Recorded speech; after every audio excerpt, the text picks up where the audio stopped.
Hello. Today we are starting our module number 3, that is pre-trial process, search and seizure. Okay, ही सगळ्या procedural law याच्यामध्ये प्रत्येक गोष्टीची procedure सांगितली आहे.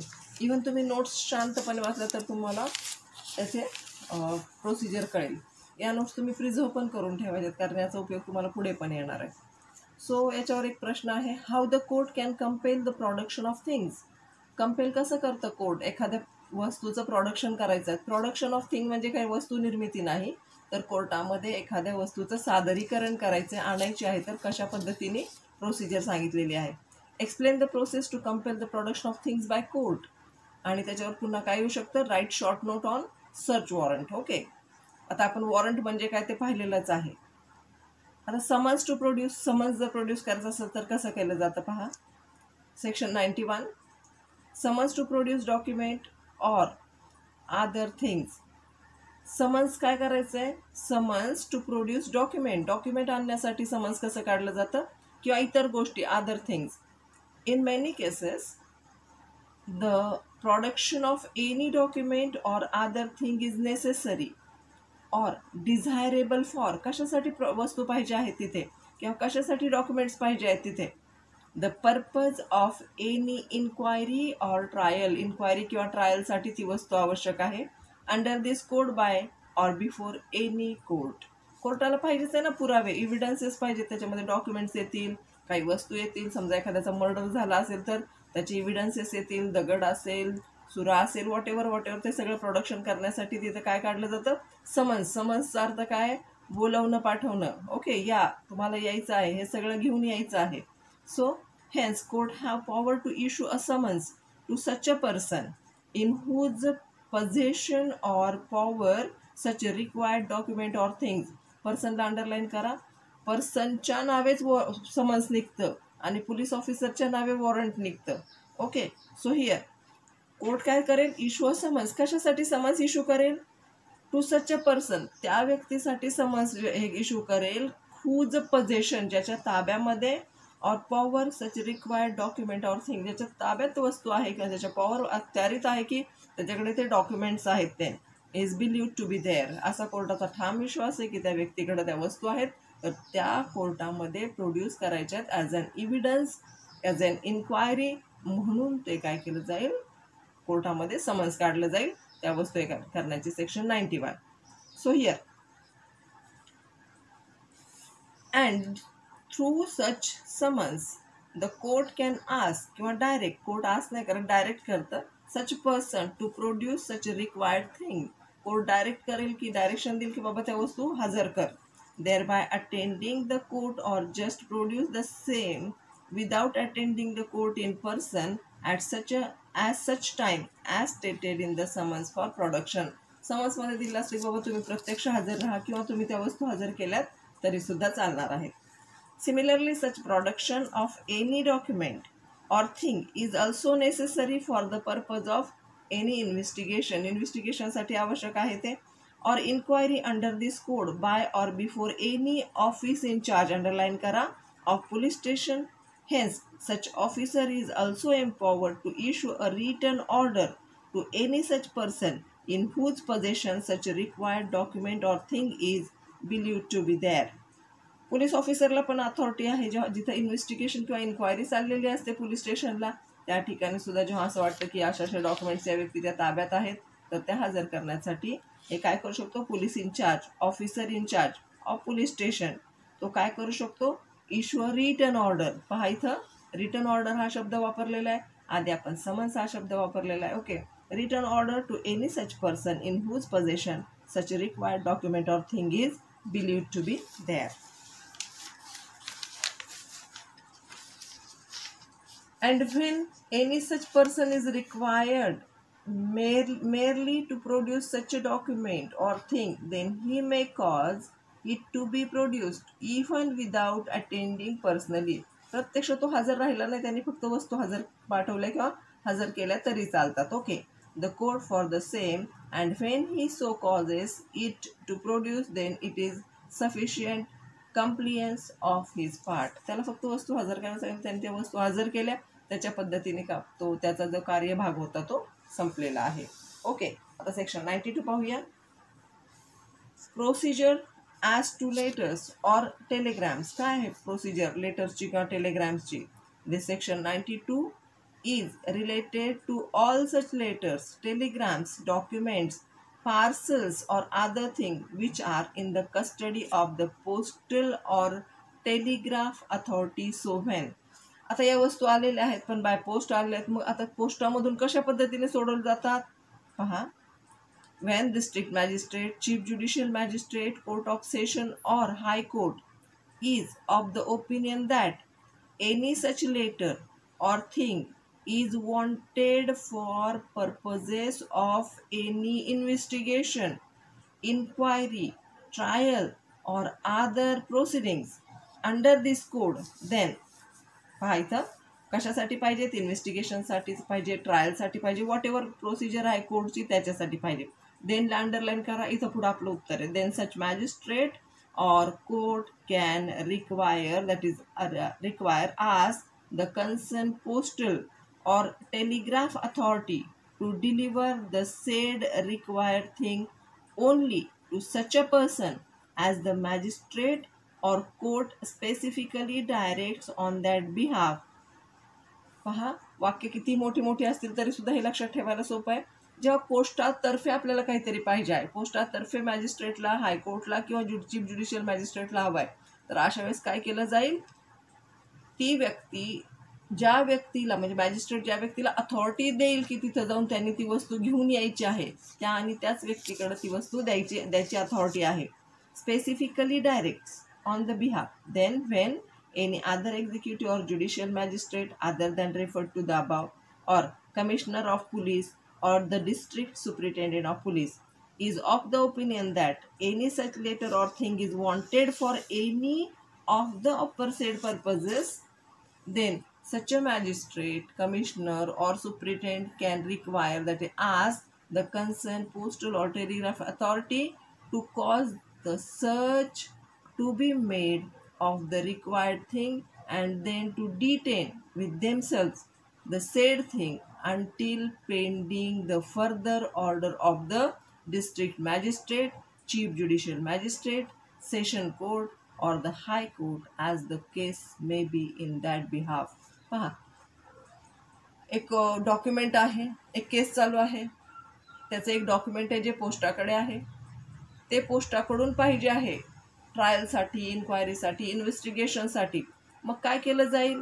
एक व्यक्ती नेमला जाईल, तो त्या बिहाफमध्ये काय करेल ते आणण्याचं काम करेल, किंवा काय केलं जाईल तर ती वस्तू पोस्टाकडे काय करायची आहे?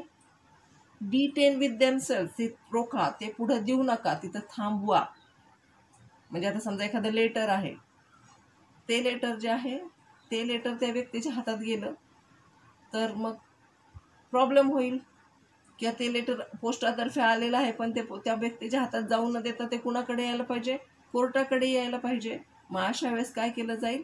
ते लेटर तिथं स्टॉप केलं जाईल, डिटेन केलं जाईल. कोर्ट तसं ऑर्डर देईल, पोस्टातून ते पत्र पुढं जायलाच नको, ते पत्र तिथं थांबायला पाहिजे. तर as the case may be, आणि त्यावेळेस ते पोस्टाचे ऑफिसर्स ते ऐकतात. ओके, आता सर्च वॉरंट पाहूया. Section 93. when such warrant may be issued. कधी इश्यू केलं जातं search warrant? Section 93 empowers the court to issue a search warrant in the following 3 cases.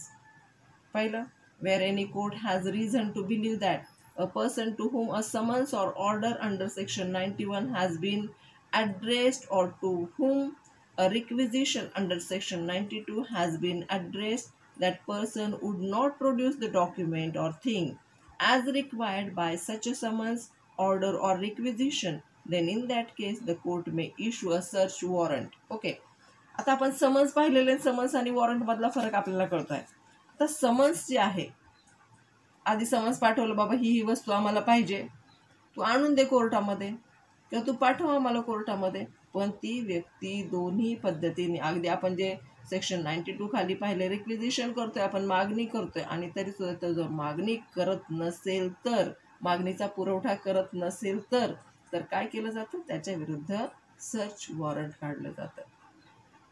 Okay, search warrant आणि प्रत्यक्ष वॉरंट याच्यामध्ये डिफरन्स आहे. Search warrant म्हणजे काय? आपल्याला वस्तू हव्यात त्या व्यक्तीकडून, आपल्याला काहीतरी डॉक्युमेंट्स हवेत त्या व्यक्तीकडून, आणि हे डॉक्युमेंट्स आणि वस्तू आपल्याला पाहिजेत, म्हणून आपण काय करतो आहोत तर सर्च वॉरंट काढतो आहोत. का म्हणजे हा जो सब्जेक्ट आहे हा शिकत असताना तुम्ही कधी जज व्हा, कधी तुम्ही आरोपी व्हा, कधी तुम्ही पोलीस ऑफिसर व्हा, कधी तुम्ही रिसर्चर व्हा, ऑल तुम्ही त्या सगळ्या भूमिका तुम्ही पार पाडल्या आणि त्याच ज्या जागेवर जाऊन विचार केला तर तुम्हाला कळेल की व्हॉट टू डू बिहाइंड दिस, काय करायला पाहिजे. एखादी व्यक्ती आहे ती वस्तू मागूनही 92 नुसार आपण त्याला रिक्वेस्ट केलेलं आहे, रिक्वेजेशन केलेलं आहे की we want this thing for the trial, investigation, inquiry, पण त्या व्यक्तीवर काही परिणाम झालेला नाही. मग अशा वेळेस त्या व्यक्तीला सोडून द्यायचं का? नाही, ती वस्तू आपल्याला हवीच आहे. मग अशा वेळेस आपण काय करणार, त्याच्या विरुद्ध सर्च वॉरंट काढणार. Okay. So where the court does not know ला अंडरलाईन करा, in the possession of which particular person such a required document or thing is there, then in that case the court is empowered to issue a search warrant. कोर्टाला माहितीच नाही कुणाकडे वस्तू आहे, कुणाच्या ताब्यात वस्तू आहे, खूप लोक आहेत आणि कुणाच्या ताब्यात वस्तू आहे ते काही माहिती नाही. मग अशा वेळेस काय करायचं तर सर्च वॉरंट काढायचं for the search and production of such a thing. Where the court considers that the purposes of any inquiry, trial or other proceeding will be better served by general search or inspection in accordance with the direction. कोर्टाला असं वाटतं की बाबा general search केलं तर काय होईल, documents लवकर मिळतील. Then which are contained there is warrant and in accordance with the related provisions under the code. Okay. So here कोर्टाला वाटतं की बाबा ह्याच्या एक व्यक्तीकडे डॉक्युमेंट आहे तर ते सर्च वॉरंट काढलं जातं. आता while issuing such a search warrant the court can specify the particular place, हा याला पर्टिक्युलर प्लेसला अंडरलाईन करा, where in such search is to be made, कुठं सर्च करायचं आहे, कुठे जाऊन अंधारात गोळ्या नाही मारायच्या तिथं.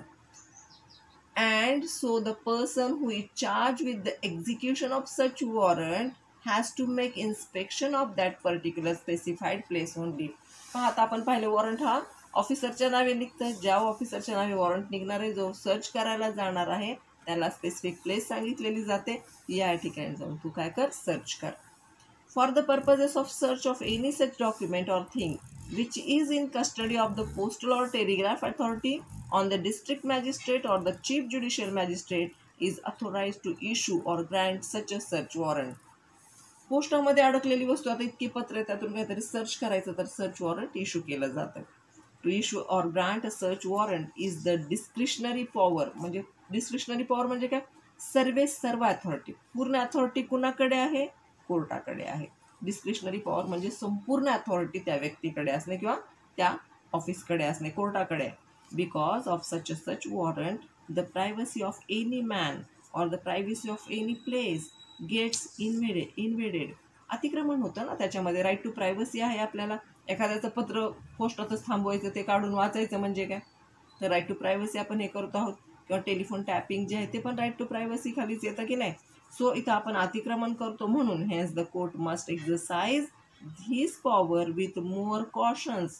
फार प्रिकॉशन घेऊन हे पॉवर यूज करायची असते. It was also observe by the Supreme Court in the case that V.S. Kuttanpillai versus Ramakrishna. पहा, केसेस लक्षात राहिल्या तर लिहा, प्रोसेस लिहिली तरी चालेल, आणि केसेस लक्षात राहतील याच्यामध्ये खूप कमी केसेस आहेत. हे हा प्रोसिजरल लॉ आहे. 1980 मध्ये ही केस आहे. That for issuing a search warrant the magistrate must apply his mind. To apply his mind म्हणजे काय, सारासार विचार करणे, संपूर्ण विचार करणे. To the circumstances and the reason which he mention for the issue of warrant must also reflect his application of mind to the case. त्याच्यामध्ये कळलं पाहिजे की जजनी सारासार विचार केला, पूर्ण विचार करूनच वॉरंट काढलेला आहे.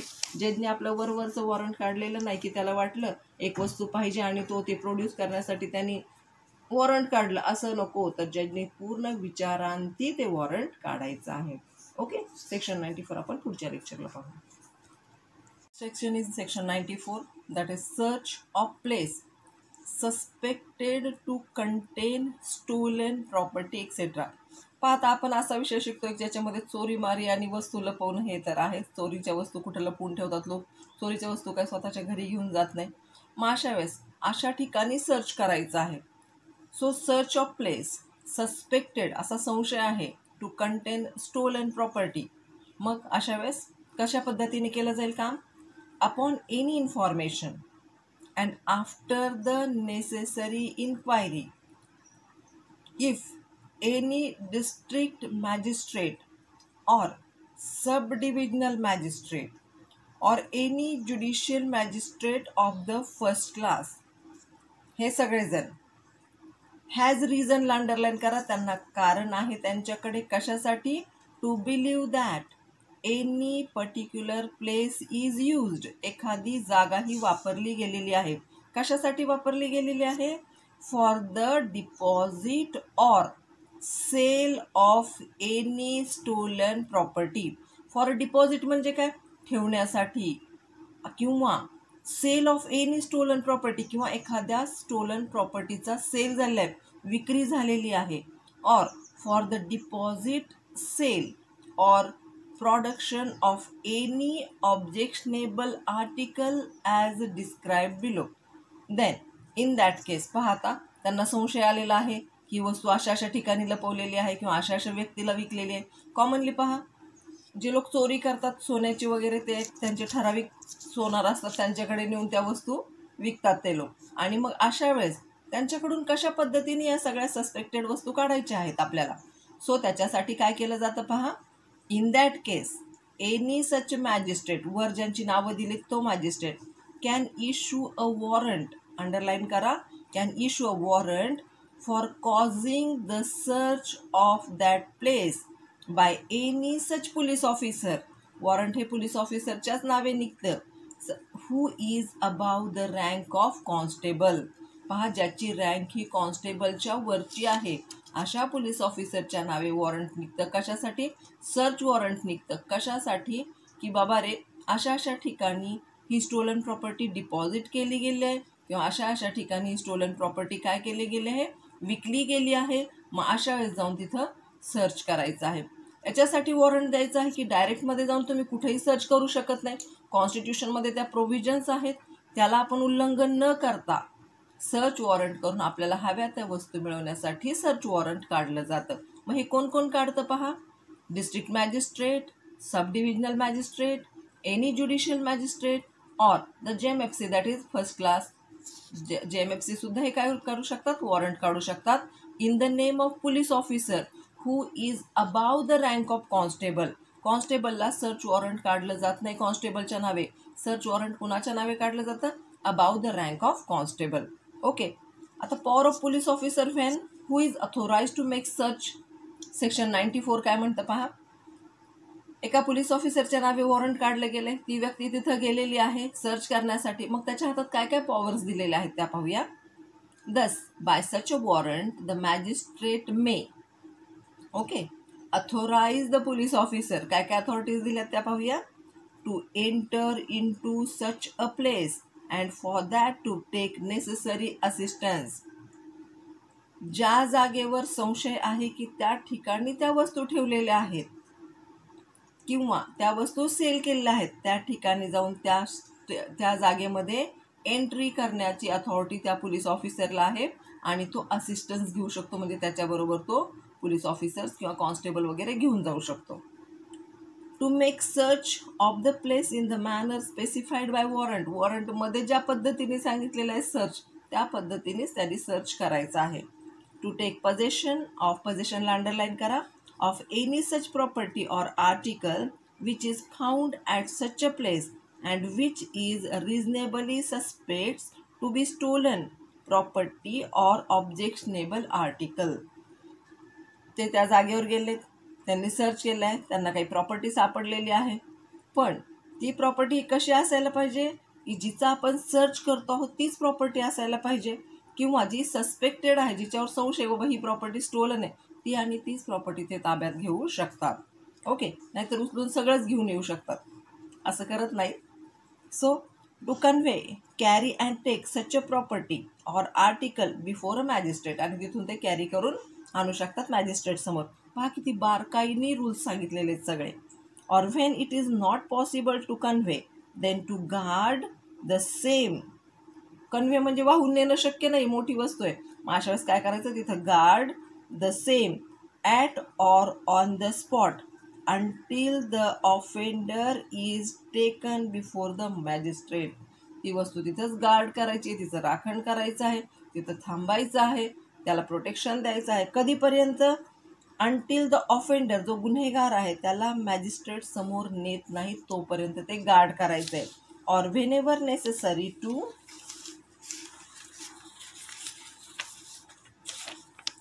dispose of any such objectionable article at or in safe place, किंवा ती वस्तू जे ऑब्जेक्शनेबल आर्टिकल आहे ती जोपर्यंत सेफ कस्टडीमध्ये नेली जात नाही तोपर्यंत त्याचं रक्षण करायचं, त्याचं राखण करायचं आहे. To take into the custody and then to carry him before a magistrate each such person who has been found at that place and who appears to be the closely connected to such a deposit, sale or production of that article or property, even after knowing that such a property to be stolen or that such article to be objectionable. पहा आता फक्त वस्तूच नेऊन नाही करायचं, तर त्या सगळ्यांना ताब्यात घेण्याची अथॉरिटी जे त्या स्टोलन प्रॉपर्टी बरोबर सापडलेले आहेत, जिथे ती डिपॉझिट केली गेली आहे किंवा ती सेल केली गेली आहे. ज्याने कोणी खरेदी करतो किंवा ज्याने कोणी घेतो किंवा जो कोणी तिथं हजर असतो त्या सगळ्यांना माहीत असतं, असं गृहीत धरलं जातं की ती स्टोलन प्रॉपर्टी आहे, हे सगळ्यांना माहीत होतं. Okay. List of objectionable article which are referred in under section 94 खाली काय काय दिले पहा. काउंटरफिट कॉइन्स, बनावट नाणी, counterfeit currency notes and counterfeit stamps. Okay. Forge documents, त्याच्यानंतर फॉल्स सील्स, शिक्का, खोटा शिक्का of any authority of the officer, खोटे शिक्के पण असतात ना. ऑप्सिन ऑब्जेक्ट, सेक्शन 292 नुसार IPCचं ऑप्सिन मटेरियल इज ऑब्जेक्शनेबल, त्याही जप्त करता येतं. Instruments and material use for production of above article, आणि जे हे मटेरियल आहे, काउंटरचे मशीन आहे किंवा वॉटेवर जे वरच्या ज्या गोष्टी आहेत त्या बनवण्यासाठी ज्या वस्तू वापरल्या गेल्या त्या सगळं ताब्यात घेण्याच्या अथॉरिटीज कुणाला आहे? पोलीस ऑफिसरला आहे. ओके. आता distinction between the provision 93 and 94 पाहू आपण. 93 पण पाहिला आहे आणि 94 पण पाहिला आहे. आता डिस्टिंक्शनमध्ये पाहूया. आता हा टॉपिक, पुढचे टॉपिक सगळे सोपे आहेत. Distinction between the provisions of section 93 and 94 pahuya. The following are the main points.